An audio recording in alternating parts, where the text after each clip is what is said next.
Chimène, c'est un nouvel album sobrement intitulé Chimène. Le single, c'est Là-haut. On a un extrait. Ça vient de là-haut, comme le vent sur ma peau.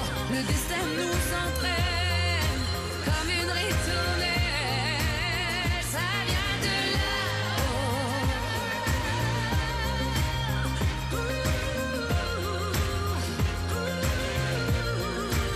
Ça vient de là-haut, comme le vent sur ma peau. Le destin nous entraîne comme une ritournelle. Ça vient de là-haut. C'est une chanson un peu particulière pour vous, Chimène, n'est-ce pas? Comment elle est née? Ah, elle est arrivée, on m'a contacté l'été dernier, fin août, pour me parler d'un projet qui s'appelle Destination Eurovision. Et voilà. Et ma réponse a été très claire. J'ai dit, je vais aller en studio, je vais travailler. Et si j'ai la chanson, je le fais. Si je l'ai pas, je le fais pas. Et puis j'ai été en studio et Là-haut est arrivé. Et en fait, c'est une chanson qui m'a...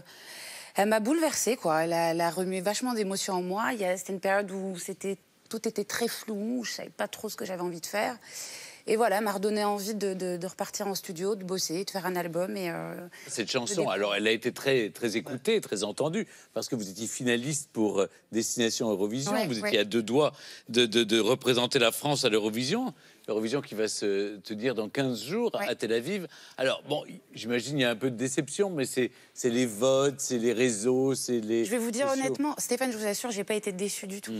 Cette expérience, j'avais envie de la vivre parce que je savais que j'aime l'idée de devoir être bonne à l'instant T et de tout déchirer au bon moment. Et cette envie que m'a procuré Destination Eurovision de chanter, c'était quelque chose que j'avais pas ressenti depuis longtemps. Donc, Depuis ça, justement, depuis cette expérience de Ouais. Destination Eurovision, vous disiez qu'avant, vous saviez plus très bien où vous vouliez aller. Ouais. Est-ce que ça y est, vous avez retrouvé le chemin?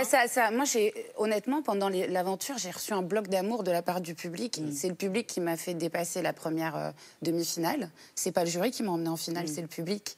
Donc pour moi, c'était mon ultime récompense. C'est la chose la plus belle que Il vous avait pas son public quitté. soit là. Il était toujours là. Voilà, et c'est quelque chose. Moi, ça a été comme une espèce de petite remise au clair, un peu tout ça. J'avais besoin de savoir où j'en étais avec le public, et le public me l'a montré via Destination Eurovision. Donc, moi, je suis très Et heureuse. d'ailleurs, Non, je suis très heureuse, le public quoi. va le prouver le 14 mars au Casino de Paris. Tout à fait. Voilà, vous avez trouvé le chemin. Ouais, c'est ça. 2020. Ouais. Donc, il faut Symboliquement, ouais, c'était aussi symbolique cette salle, parce que ça a été ma première salle parisienne.